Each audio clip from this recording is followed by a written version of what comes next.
तो चलिए प्रयागराज की तस्वीरें हम आपको दिखाएंगे। संगम के तट पर कोहरे की चादर की वजह से विजिबिलिटी भले ही कम हो, मगर अब ये साफ साफ दिखने लगा है कि जब जब हिंदू त्योहार आते हैं तब तब नफरती फिजा में जहर घोलना शुरू कर देते हैं। इसके अलावा भी आपको बता दें, थूक कर रोटी खिलाना हो या फिर जूस में यूरिन मिलाकर पिलाना हो, शोभा यात्रा पर पत्थर बरसाना हो या मंदिरों में कब्जा जमाना हो, ये सब आम हो चुका है।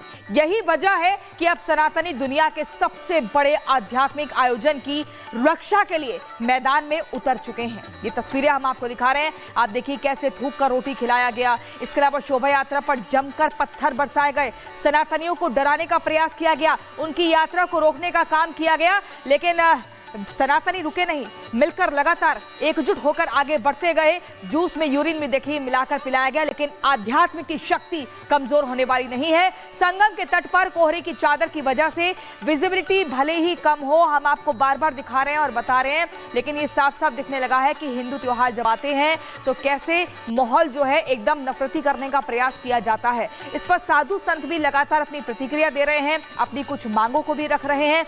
और ऐसे में महाकुंभ में गैर सनातनियों की एंट्री पर जब संत समाज आर पार के मूड में आ चुका हो तो पुलिस प्रशासन क्या कुछ कहता है, आपको सुनवाते हैं। महाकुंभ आस्था का पर्व है और जो भी यहाँ आते हैं इसी भाव से आते हैं, सनातनी विश्वास से आते हैं। और ये सतत हमारा प्रयास रहेगा कि कोई जो शरारती तत्व या कोई अवांछित व्यक्ति या गतिविधि यहाँ पर न हो। न सिर्फ अखाड़ों के प्रवेश द्वार बल्कि उनके कैंप्स में भी पर्याप्त सुरक्षा व्यवस्था है। जो उनके बड़े पदाधिकारी हैं उनको भी गनर्स दिए गए हैं। साथ ही साथ जो पूरे हमारे मेला की सुरक्षा व्यवस्था है उसमें कोई भी ऐसा तत्व नहीं आने पाएगा। क्या कह रहे थे वो आपने सुना, लेकिन संगम पर सात्विक प्रहरी, अखाड़े के साथ साथ साधु संतों का कुंभ प्रवेश भी होगा और ऐसे में कुंभ में तैनात जवान सात्विक जीवन जी रहे हैं। कुछ तस्वीरें भी हम आपको दिखाने वाले। शाकाहारी भोजन करने के लिए प्रेरित लगातार उनको किया भी जा रहा है। मांसाहारी भोजन या फिर शराब की अनुमति बिल्कुल बैन है, अनुमति है ही नहीं।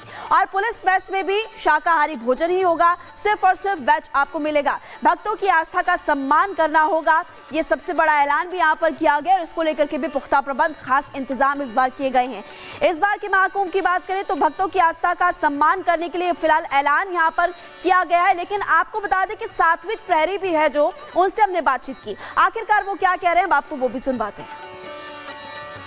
जी, हम लोग तो एकदम शाकाहारी हैं, बचपन से ही है और स्वेच्छा से आए हैं। गंगा मैया ने बुलाया है।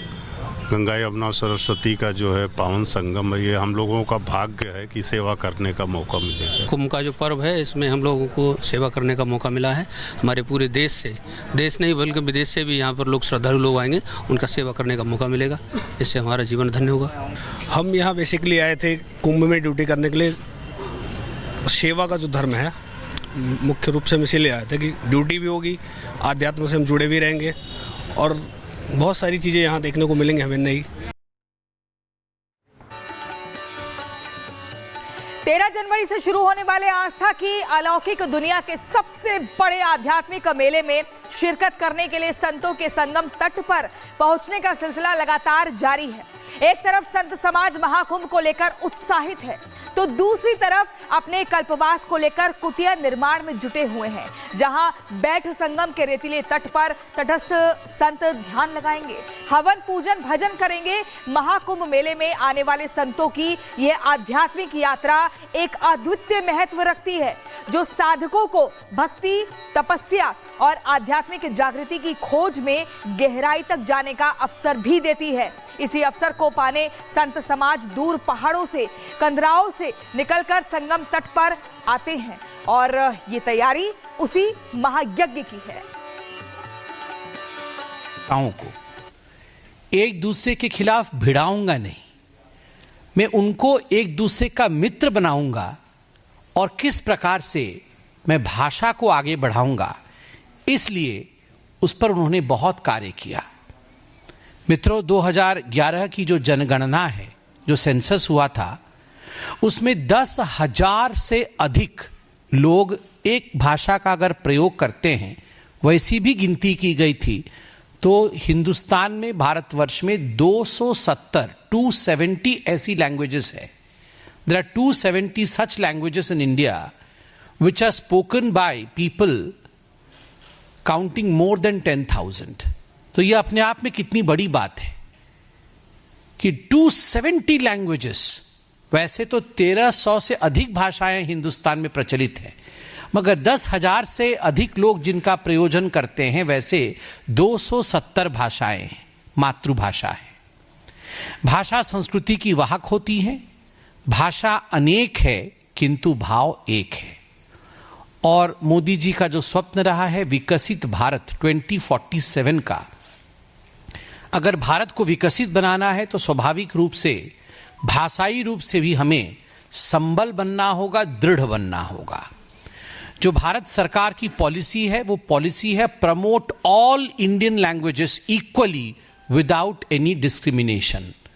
सभी भारतीय भाषाओं को आगे बढ़ाना और किसी प्रकार का डिस्क्रिमिनेशन किसी भाषा के साथ नहीं करना।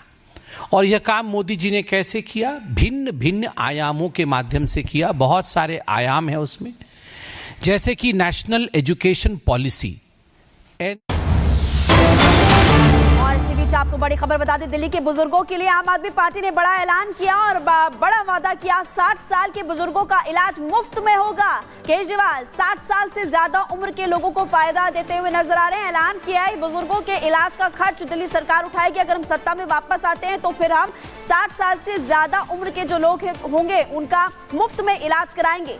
चुनाव को लेकर के आपने देखा है कि अरविंद केजरीवाल लगातार कई बड़े ऐलान कर रहे हैं, कभी महिलाओं को लेकर, अब देखिए बुजुर्गों को लेकर एक बड़ा ऐलान किया गया। 60 साल के बुजुर्गों का मुफ्त में इलाज होगा।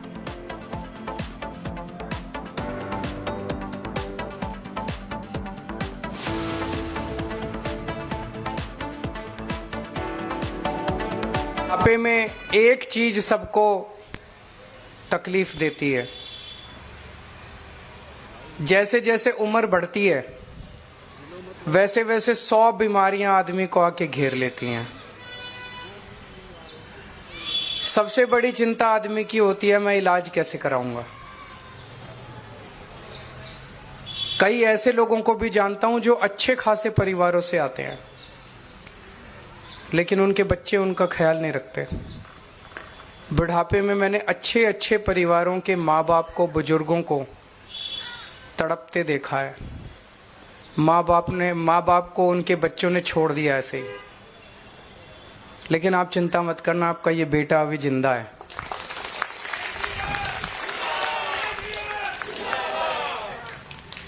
रामायण में एक कहानी पढ़ते हैं ना, जब लक्ष्मण मूर्छित हुए थे तो हनुमान जी उनके लिए संजीवनी बूटी लेके आए थे।